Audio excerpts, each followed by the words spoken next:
Hello and welcome to TeachLBC Capital. My name is Justin Harbin, and in this brief video, I'm going to introduce one simple teaching idea based in learning science, which you can immediately implement in your classroom. Today's idea is called Leader, Skeptic, Scribe. The Leader, Skeptic, Scribe protocol provides specific roles for students to play in formulation of arguments and discussion. This particular idea comes from the book The Pocket Instructor, which is a great one to have on hand.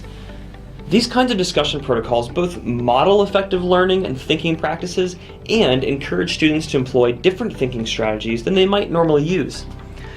The class will be divided up into groups of 3, with each student in a group taking on one of 3 roles of either leader, skeptic, or scribe. Groups will discuss together regarding a content-specific prompt you provide, but most often these discussions center around formulating arguments or finding a solution to a problem. So how can I implement this? Clearly defining the roles for students will be key. You may want to display these in a handout or on the board or on your PowerPoint for students to reference while they're doing the activity to make sure they stay faithful to that role they've been assigned. The leader acts as a facilitator for the group, introducing concepts, finding support in a provided text or other source. The next role, the skeptic, attempts to keep the group's thinking sharp by critiquing the evidence and arguments posed by the leader.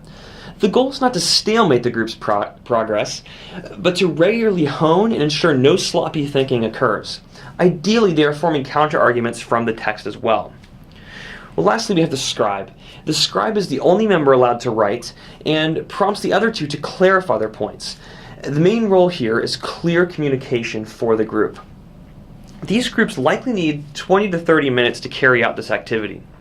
A successful close to this activity would include a brief conversation asking students what they found most difficult or easy about the process and why. The goal is to get them thinking about their own thinking processes and as they apply those to academic issues. Well, what tools will help? This requires a little setup, but identifying the specific parts of each role clearly for students is important. This can easily be displayed on the board or handouts. Online, you can assign discussion forums to groups of 3, or assign the roles to everyone in the class in a larger setting where multiple people are playing the same roles in the discussion. This approach would require your active monitoring and shaping of the conversation to ensure it's meeting your intended goals.